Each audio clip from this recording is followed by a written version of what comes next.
Hi, hey all. This is Ron Coddington from Military Images Magazine coming to you on a Monday evening, the first day after the DC photo show.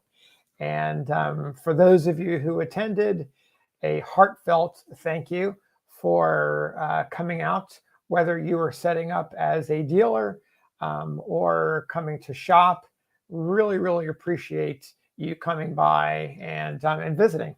So it was a new venue for us, the DC Photo Show's old venue in Roslyn across the Potomac River. The hotel was torn down, so we moved the show out to the airport, the Dulles Airport, to the Marriott Hotel. So different location, different vibe, but the same good show and the same good people. So thank you all for participating. I see we have some folks coming on. Ed, how are you doing tonight? Thank you for being here.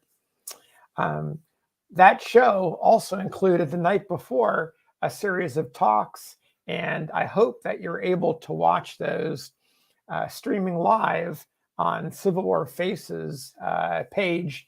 We had Craig James talking about African American photography. We had Fred Taylor doing a wonderful presentation about Raleigh, North Carolina, photographer Elsie Hunt. And then we also had John Walsh talking about the Western theater of the war and sharing some images from his collection. Hey, Rick. Hey, Robert. How you guys doing tonight? Thanks for coming on. So we had a great presentation. Really enjoyed listening to all those speakers. And Bobby, thank you. I totally agree. The talks were awesome. During the presentation, or I should say, before the main event, I had the opportunity to unveil the spring issue of Military Images. It's a moment that I've been waiting for. And in fact, Doug York and I planned to have the unveiling at the show for some reasons that may come clear to you in a little bit. So I'm going to, for those of you who didn't catch my remarks and who didn't see the cover and listen to me talk about what's inside the issue, I thought I would do, I thought I would share my remarks with all of you again here on YouTube and Facebook and Twitter, just so that we have it for the record. So I'll start out with my remarks and then share the issue. Actually, it's all combined together. So here we go. Over the last few weeks, we watched a war unfold in Ukraine in real time. Photographs and videos revealing convoys of Russian tanks and armored vehicles, bombed and burning buildings, Ukrainian regular soldiers and volunteers defending their country, throngs of displaced citizens, burials in mass graves, a defiant president reminding us that our freedoms are under siege. These images have stirred our emotions and shaped public perceptions. One image in particular is seared in my brain. It features 4 crumpled bodies dressed in colorful parkas and pulling suitcases. A mother, 2 children, and a family friend lying where they fell after a mortar round struck close by as they attempted to flee to safety. That image left me with some raw emotions: anger, fear, hate, pain, sympathy, helplessness. I'm still processing these feelings. And as I often do, I turn to Civil War figures to make sense of what I'm seeing. I've reflected on General Sherman's admonition about war, Lincoln's second inaugural address, Frederick Douglass's writings, and even the stories of Ambrose Bierce. 160 years ago, Americans felt the same raw emotions. Here in our homeland, images of a brutal civil war and its political and military leaders were as present and vivid as photos and videos of Ukraine are today. As we gaze on the faces of Zelensky and Putin and into the streets of Kyiv, So the American Civil War generation pored over battlefield photographs of Antietam and Gettysburg and gazed upon the faces of Lincoln and Grant and Sherman, of Davis and Lee and Jackson, and of sons, husbands, fathers, and friends on battlefields and gunboats. These photographs were mass produced and purchased by citizens who displayed them in albums to view in their living rooms. This was social media, the Facebook of the Civil War era. These images shaped public perceptions of our Civil War, just as perceptions of Ukraine and Russia are being shaped right now. The photographer who brought the Civil War into American living rooms is the father of photojournalism, Matthew Brady. You can trace a direct line from his pioneer work in 1862 to Ukraine in 2022. Matthew Brady was America's celebrity photographer before the Civil War.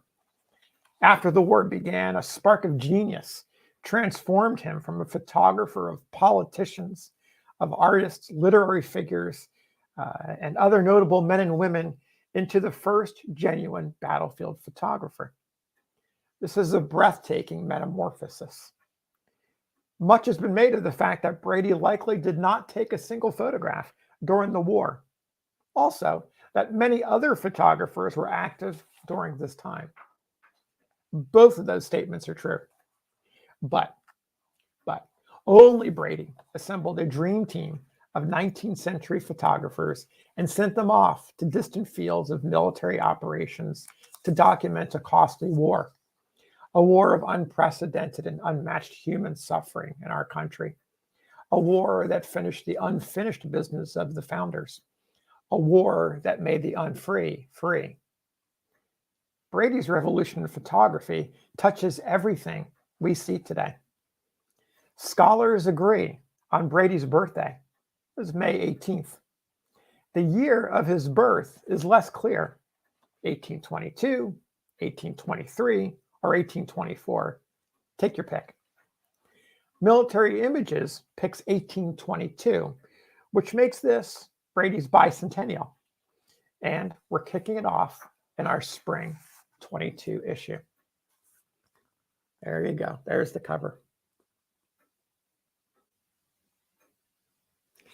When I showed this on Saturday nights, there was an audible gasp that came from the audience looking on an unpublished view of Matthew Brady. Talk about this a little bit now. His well-known face, it graces the cover. This portrait was taken in the autumn of his life. It's attributed to Levin Handy, Brady's nephew and business partner. Handy did so much to preserve Brady's legacy. This portrait is a cabinet card, and it's part of Doug York's collection. Like I said earlier, we don't think it's ever been published. I haven't been able to find it. I'm grateful to Doug for sharing this amazing photograph, and I'm also grateful to him for keeping it under wraps until we could actually surprise you and other listeners and readers and subscribers of the magazine. There's a lot inside the issue. You'll find a collection of essays by 9 individuals who reflect on why Brady is relevant. We talked to William C. Davis, Matt Gallman, Harold Holzer, Ross Kelbaugh, Mary Panzer, Harry Roach, Ann Schumard, Rachel Wetzel, and Bob Zeller. Their essays helped me gather my thoughts and prepare my remarks for this evening. I owe a debt of gratitude to 2 more individuals whose extraordinary work can be found in this issue. Jeff Rosenheim, curator of photographs at the Met, did a wonderful exploration of Brady's overlooked early war series, Illustrations of Camp Life. Jeff plowed new ground. That's a hard thing to do after 160 years of Civil War photography. I have a feeling that after you read Jeff's story, you're going to be paying a lot more for those Brady Illustrations of Camp Life series. That's if you can even find them. Now, the other person I have a big thank you to is Larry West. Larry is a driving force. Before I go any further, I should tell you, this is another reveal. Larry is a driving force behind a new memorial to Matthew Brady that's going to be in Washington, D.C. Larry graciously and generously gave Military Images an exclusive. This is, if you're listening to it now, you're hearing this for the first time, probably.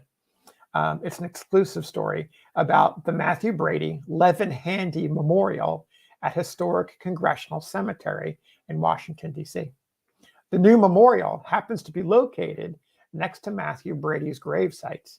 It will be finished a little bit later this year. Will be an opening ceremony, and you can, if you live in the area or traveling, you can sign up to attend the event. The Brady Handy Memorial, I'll talk about that for just a minute. It's the culmination of Larry's vision to commemorate Brady's lifetime of contributions. Larry, along with others, have created a unique interactive space that features bronze statues of Abraham Lincoln, Frederick Douglass, and Matthew Brady's camera. It also features more than 80 artisanal fired porcelain Italian tiles, including a life-size ceramic of Brady. As Larry told me, the memorial honors Brady as a pioneer photographer, technical innovator, an entrepreneur, a photo team leader, and a recorder of American history. I really can't imagine a finer tribute to Brady, and all of this happening during the what I'm calling the Brady Bicentennial. So Military Images is going to start, we're already started celebrating the bicentennial with our spring issue. So if you are a subscriber, the print issue went into the mail today. If your mail is running in a reasonable time frame, you might get it this week, next week, possibly the following week. If you're a digital subscriber, I'm going to be sending out that PDF file for you in a couple of days. Or if you are visiting our website, the digital version of our Military Images website, which is password protected, you'll be able to read the stories and see the photographs right now. So that's going to wrap it up for me for tonight. I did want to take this opportunity to share with you. I'm super excited about this issue. And if you appreciate Matthew Brady as much as I do, and as much as members of the Civil War community of collectors and daguerreotype collectors, folks who are interested in 19th century photography, I look forward to more, because this issue just kicks off our coverage of Brady. We'll be doing Brady-specific stories for the next 2 years, through 2024. And you may ask why? Well, not only because it's bicentennial, but because he is just so relevant to everything that we see and experience today. So keep that in mind as you're looking through the issue, or you can go onto shopmilitaryimages.com right now, subscribe, and we'll send you this as your first issue, and you'll get it sent first class in a few days. So really appreciate you tuning in. If you're watching us on Facebook, give us a like and subscribe to the channel. We'd really appreciate your support.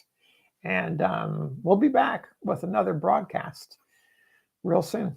Until then, take care and have a great night. Bye.